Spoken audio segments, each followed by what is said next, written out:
Yes, sir, ski. Hey, welcome back to the video, guys. It's Hollywood here. Hey, shout out to Vista Service Enterprise. They got your boy right. Look at these wheels, man. Oh, I exhaust back there, but they got your boy shining. And found that somebody fucked my damn rim up. But yeah, they got your boy right with the detailing. Y'all come on through if you're ever in like the Millbrook or the Alabama area at all. Come hit them up. That is the name right there. I'm not sure if they have a Facebook or anything, but if they do, I'll just throw it up on the screen. But enough chit chat. Today's topic is going to be talking about the best motovlog setup, why mine is better than yours, and what all you would need. Now, I'm just going to go over a couple things as far as like starting out in YouTube, and then we're going to go into the more advanced stuff, sort of. So right now I am running like a test setup. It's not even like my final setup, I don't believe, because I'm still just trying stuff out. But if you want your videos to look like this or any of my previous videos, you're going to need a couple things. For one, you're going to need a GoPro, right? You're going to need a mic, you're going to need a media mod, you're going to need ND filters. I cannot stress that enough. ND filters is a must. It's going to change your video from looking like garbage, because you can go back on my channel and see my videos were awful, and it'll just upgrade it to make it look more like cinematic, and you'll get like motion blur. I'm not really exactly sure how much motion blur I'm going to get with using this hyperview, but like I said, this is still just test footage. So but anyways, diving right into it, like beginner motovlog setup, you know, like I said, all that stuff. But I started out with the 8 black. You don't have to have an 8 black. Oh, my chest rig is open.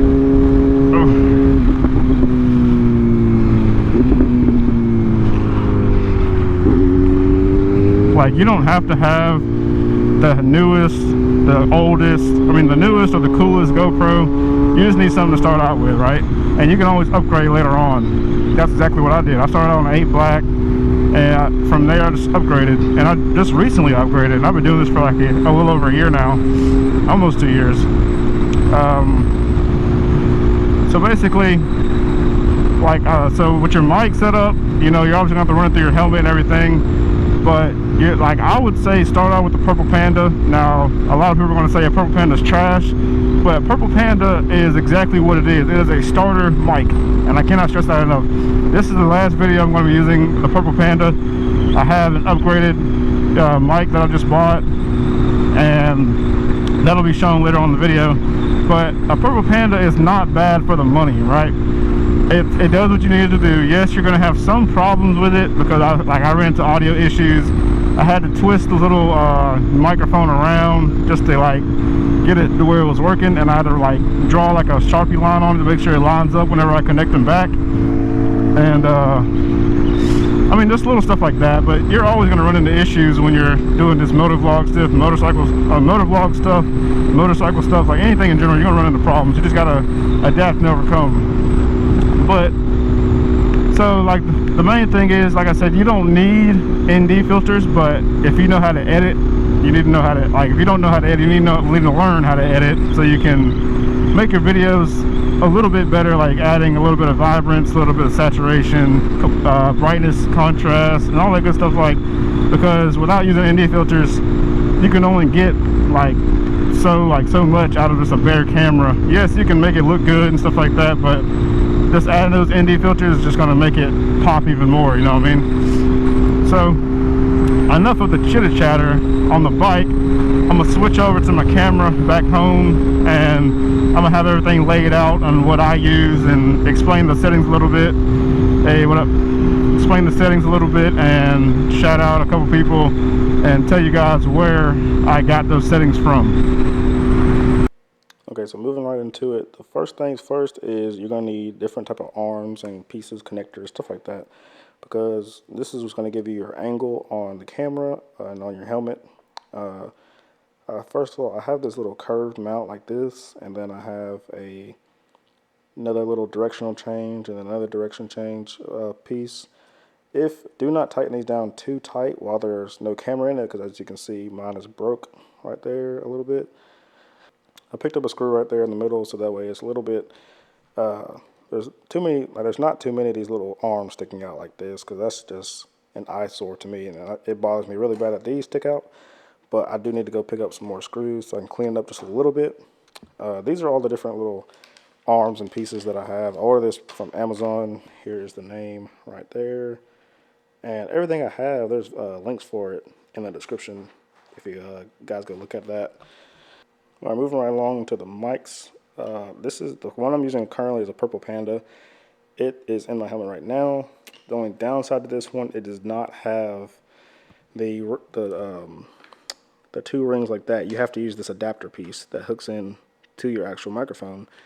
And I will say that that is a very good starter microphone, but eventually you will have problems using this microphone. I had problems for maybe like 2 or 3 months, a couple months ago, and I was like, all right, I got to upgrade because I can't keep on playing with this microphone. And there's sometimes I have to like twist the little connector, and like I had to write on it with Sharpie to make sure it lines up correctly and make sure that it would give me audio, because I kept having like popping and crackling and it wouldn't record audio for whatever reason. But like I said, it's a good starter mic, but eventually you are going to have to upgrade. So that moves me right along into this. This is my current mic that I will be using. Like I said, the Purple Panda is in there now, but I will be switching this out later on tonight when I get back home from a car meet, and I will have to give a review on this later on, because like this is the one that everyone typically uses when they upgrade. And I went ahead, and I know that it comes with like a windsock and all that, but I went on Amazon and bought a kit. This has 2 dead cats, and it has these little pop filters to come with it. So I'm going to be pretty excited to try that out and see the difference between the Purple Panda and the Rode mic. I've heard a lot of good things about the Rode mic, so hopefully it does not let me down. And if it does, you guys will know in the video, because I'm obviously going to do a review on it. So, okay, so moving right along, this is the biggest debate in the motovlog community. What camera should you start out with? And I'll say I started out with a GoPro 8. All right, this is the 8 Black. There's nothing wrong with this camera, right? The only thing I can say is I wish I would have known is I used to use this right here. This was the quote-unquote media mod back in the day. Like, it has your mic adapter on the bottom and plugs into the side, and it's like skeletonized so that it has all these different pieces where you can turn it on, you can press record, stuff like that. But this one sits really, really high up on my helmet, so I decided to go with the media mod, and the media mod sits a little bit lower because this one was sitting so high I had to get the curved mount so that way I can flip it around, and this was not covering the button to open my visor and everything. But like I said, you know, you get your beginner stuff and then you upgrade later on once you figure out what you want and what you need. So the media mod is a game changer, and I'll say because on the bottom it has cutouts, so that way you can still use your I don't want to say stock, but your built-in your built-in connector pieces, and you don't have to use something like this, and that way it has something already built in, but it just sits so much higher. So right now, currently, this is my backup camera, and because I just upgraded to the 11, but as you can see, I did, so, and that's another thing about ND filters, I had to JB weld this little piece that came with my ND filters, and that's how I'm able to use ND filters on my GoPro 8, and it just kind of like sits on top. So these are the ND filters I have. Don't judge me, one is broken, because when I first got it, I was like, I'm going to throw on the ND32, and just in case it breaks, I'll have my ND16 still, because that's the one I'm mainly going to use. So all you do is just take it, and it sits on top like so. And I've ridden this up to about like 150 maybe, or maybe like 180, and it has never came off. Now obviously I was not looking back or anything like that, but I think if I look back it'll just fly off, because these are pretty strong magnets, but I just didn't trust it, and that's another reason why I upgraded to the 11, because I had to kind of like jerry rig all this up. And so going back to the GoPro 8, if you are, like I said, this is a very good starter motovlog camera, and you can even go back to the GoPro 7. Like, you don't really need, nowadays you don't really need 4K or or 5.7K, whatever the newest thing out is. Like, you don't really need that. You just need like 1080p and then export it out in 4K, and it's the same thing basically. So, I mean, like I said, like, this is a good starter camera. You always want to get something to start out with, and then you can worry about upgrading later on. If you don't want to use ND filters, it's still a good camera. You just have to really play with your settings and look up a couple YouTube videos to see what you like the best and what's going to work for you in your situations, whether it's nighttime riding, daytime riding, whatever the case may be. I do know if you use ND filters, you cannot use these at night, and it's usually for when you have a lot of sunlight out. So if you don't plan on recording and stuff like that, then don't use the ND filters. And you don't even have to worry about like messing with your camera and like JB welding and stuff like that. That's just something that I did because I wanted to upgrade my quality just a little bit before I upgraded to the 11. So moving right along, we have the GoPro Hero 11. This is my recent purchase that I got, and I am in love with it so far. I do have the same settings as I run on the 8.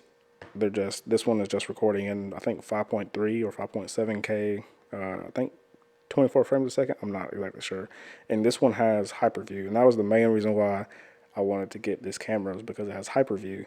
This one just has super view, and I think this is the first camera that was introduced with the hyperview instead of the super view. Like, it has all the other features like the camera angles, but this is the start of the hyperview, and that's currently what I record in. These are the ND filters right here. Like I said, links to all this are in the description. Have my little lens wipe in there. But they all come in a package like this, and this is my current lens that came on the camera. So you have an ND8, ND32, 64, and an ND1000, and the CPO. Obviously, that's kind of like a light sunglasses look. I'm currently running the ND16. Nothing too crazy, nothing too special. If that'll focus. Focus. There we go. ND16. That's mainly what I use. I have not had to put on anything brighter.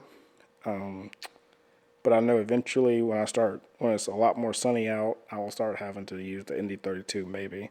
I don't see myself going any higher than the ND32 because I've used it on this one and it was perfect when it was like sunny out. But then obviously it broke the first day I put it on there. So unfortunately, I don't have that one anymore, but like I said, that's just a backup camera. So without further ado, I will jump into my GoPro settings. Like I said, these settings will only work, 6%. These settings will only work if you have ND filters. So if you don't plan on running ND filters, you're gonna have to make some minor adjustments to your settings. So currently I am running 5.3K, 24 frames a second. And I have on hyperview. Hyper smooth is on boost. And 1 second. There we go. That is a little more focused. Hyper smooth is on boost. Schedule capture off. Duration, no limit. Hindsight is off. Pro Tune 10-bit color I do not have on right now, but that is something I do want to try. And let me just say this. These settings that I have currently are just test settings. Like, I do want to mess with my white balance a little bit, but not too much. Right now it's at 40,000 Kelvin. Bitrate, you always want to put your bitrate high no matter what GoPro you have. I leave mine on high. Shutter speed is 1/48. So like with your shutter and your FPS, this is what gives you your motion blur, but also using ND filters. Using the 24 frames a second, you always want to double your frames per second when it comes to your shutter speed. AV comp is on nothing. Ready the white balance. ISO minimum is 100. ISO max is 3200. My sharpness is on medium, but I do want to mess with this and like put it on low so I can really edit a little bit more in post. Color, I left it at vibrant. Raw audio is off. Wind is on auto. Media mod, I just did camera mics, and that is it for the settings goes. Like, I don't have any other settings like the activity. That is my other. That's what I use on my GoPro 8, except for I changed the shutter speed and I changed the frames per second. So that is the settings I use. Also, if you guys know how to turn off this screen on the front, that will be helpful. Comment down below because I cannot turn it off. Like, I can't figure it out for the life of me. I think that's going to be draining my battery a little bit more if I have that on than when I have it off. All right, next on the list is these little battery packs. Now, these do not charge your batteries. Like, yes, they charge your batteries if you plug them up to a wall charger, but they don't, like them just sitting in the case, they don't charge your batteries, which I thought this one did, but it doesn't. So this one is for my GoPro 8. It comes with 3 batteries. This is like your light up indicator. It's like red, orange, and green when they get done charging. It takes a USB Type-C on the back. That'll focus. Okay, forget it. Yeah, I think this was like $15 on Amazon. The next one, this is the new one I just bought. It has a little charging cable on the back and it wraps around the front. And there's also a USB Type-C connector in the back, just in case that one stops working or something. And then you open it up, it has 3 different charging ports. And I didn't even notice when I bought it. I sent this in my group chat, my riding group chat. It has SD card readers in the back, and I think this is just a holder in the front, but it might be a reader as well. I have not tried that feature out yet, but I'm pretty sure it'll work well if you don't have an SD card reader, but I have an actual SD card reader, so I don't really need this. But let's just say you forget it at home, but you have your little charging case, you could use it like that. Just plug it up to your computer, and I'm pretty sure it'll work the same. But yes, batteries are important when you're making all these motovlogs because, like I said, this one only ran 4K and it drained batteries like crazy. This one I'm running in 5.3K, and I also have an Enduro battery in there now, I believe, and 3 backup batteries. So 4 batteries included, or 4 batteries total for each camera to make sure you never run out of battery. And you should be good to go. Like, you should be pretty solid with 4 batteries. All right, next things next. I used to run a fanny pack, but now I'd run a chest rig just because it's on the front and I don't have to worry about my fanny pack sagging with everything in it. But in this front pocket, I know I keep all my batteries in here. I don't usually carry that big case with me unless I'm running a backpack. So in here, I have this little GoPro wrench thing. I don't know where I got this from, but it has the GoPro connector, like the screw part. And that's what I use to tighten down that right there to connect to my GoPro and stuff like that. Also in here, I do have a screwdriver. I know that's pretty dangerous, but it's like a smaller screwdriver.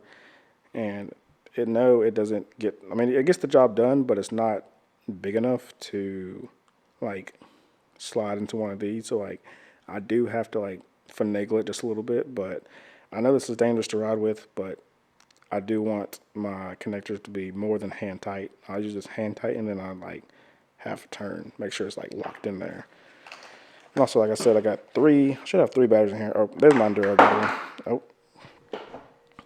there's my Enduro battery. And here is my other battery. So that means I have one of these batteries in my GoPro now.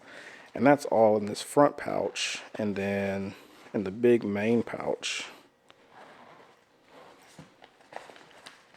just have my wallet. And then I think in the back I carry, this is also important. You need SD cards, right? You just need them. SD card readers, mini SD cards, bigger SD cards for like a DSLR camera, point and shoot. And these both are 16, but I do run, so this one, when I bought it, it came with a 512 gigabyte camera or SD card. When I bought this one, I already had like 120 some gigabyte, so I just threw that one there. So like anything above 100, you'll be straight. Like you shouldn't need any more than that. Like this one having 500 and something gigabytes, that's overkill. I can record like 9 hours worth of footage. That's great, but if you can't afford that, then buy what you can afford, but also buy what you're going to record for. So just know, like if you're going to record in 4K or 5.3K, that's going to eat up a lot of your gigabytes. So if you have like a 16 or 32, like that's not going to be enough. It's not going to cut it at all. Like I said, I have those in there, and then my wallet, obviously. Flipping this over, I normally don't carry anything in here but my truck key fob, and then I'll put my ND filters for my GoPro 11 in the back of this. This thing has reflectors on the back, so if you're riding at night, it'll reflect off, and cars will see you, like if you're wearing all black or something. But other than that, I do carry business cards in here as well, just so like if I run into anybody and I want them to watch my videos. I think that's a vital thing to have if you're a motovlogger, like business cards. People laugh about it, but if you really think about it, that's a good marketing strategy to have, is business cards or spam cards, because you never know where you leave it at or who's going to pick it up. So we just went over everything that I carry in my bag and my motovlog setup.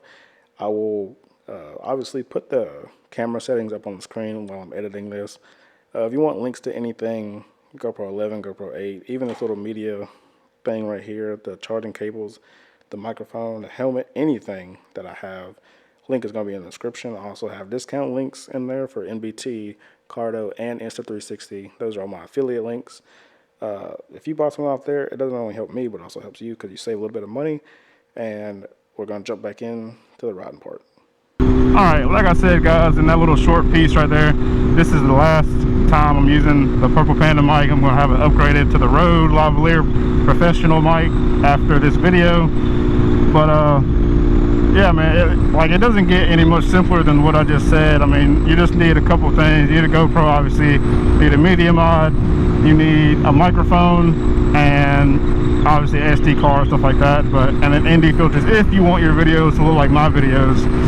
Also, I know there's other action cameras out there like the DJI Osmo 3 Pocket, whatever. I have not tested those cameras out, and from footage that I've seen, it just like, I don't know, I think the GoPro beats that footage by a lot. Now, the only thing that I can see, in my opinion, that the DJI has over the GoPro is like that nighttime mode, where you can illuminate the night sky just a little bit better. It picks up better image quality or video quality in low light. That is a game changer if you record nighttime vlogs, which I don't really do much more of anymore because the areas I ride in, they are not meant, they're not very well lit. Like some of these main streets that I'm on now, they don't even have street lights on them, so the only thing that's going to be lit is your headlights. Like I said, man, that's going to be all for the video. If you guys enjoyed, please drop a like, comment, subscribe, and share. Like I said, just copy the my settings, and those settings are only going to work if you have an ND filter. So without further ado, follow me on Instagram. It's Hollywood247. Follow me on follow me on TikTok. It's HollywoodV2, and I'll catch you guys in the next video. Peace.